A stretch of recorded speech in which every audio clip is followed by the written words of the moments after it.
Welcome back. Many families will celebrate Father's Day tomorrow, but for some who've lost their dad, the day can be a bit draining.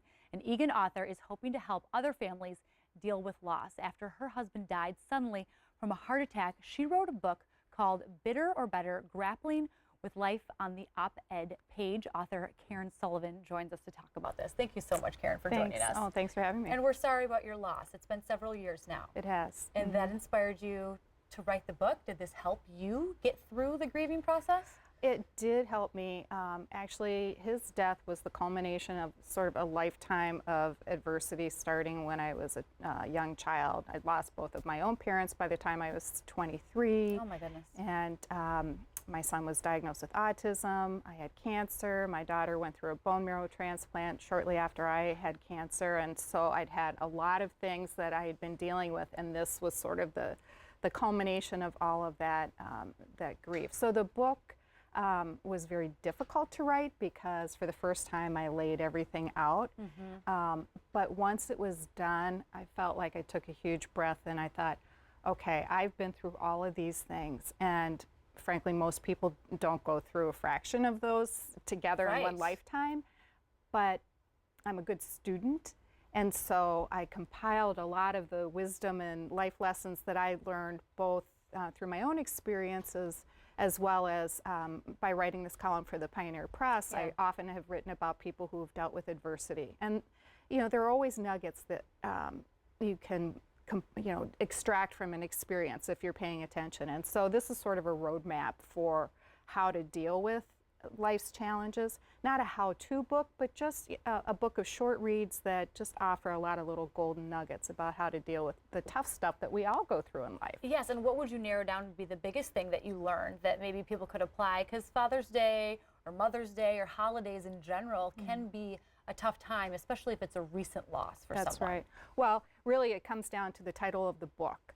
About 4 months after I lost my husband, I met a priest at a social function at St. Thomas Academy, and I was talking to him about how so many people had been so generous and kind to me and my children, but also there were people who had disappeared and people who weren't very cooperative. And I was really feeling very wounded by that, as well as overwhelmed by the culmination of so much, adversity.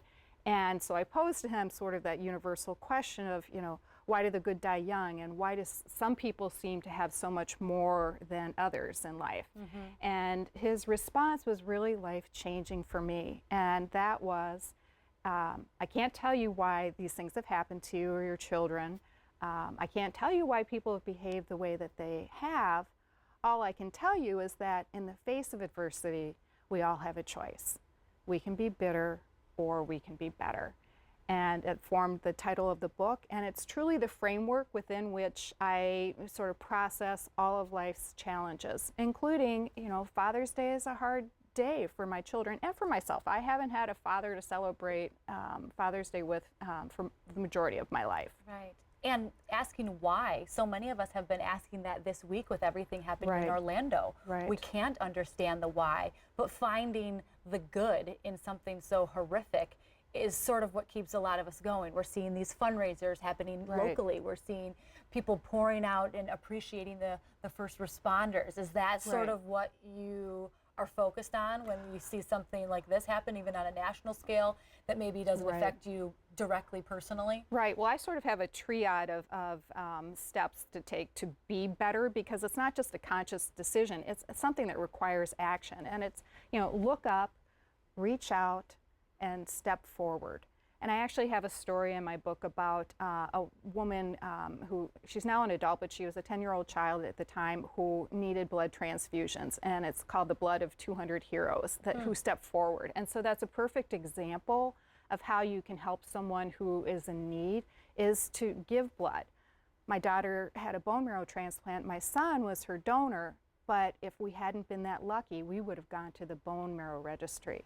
So that's another example of reaching out and stepping forward. You can do something really small and save a life, and that can help you to take the focus off of your own heartache as well as do something really magnificent for someone else. Yeah, it really is an inspiring book and a positive read. So thank you so much, Caryn. We appreciate it. And congratulations, the recent award. Tell us. Yes, it is the 2015 Midwest Book Award winner in the inspiration category. Pretty good for her very first book. Congratulations. We'll look for more from you. All right, they'll be coming. All right. Thanks.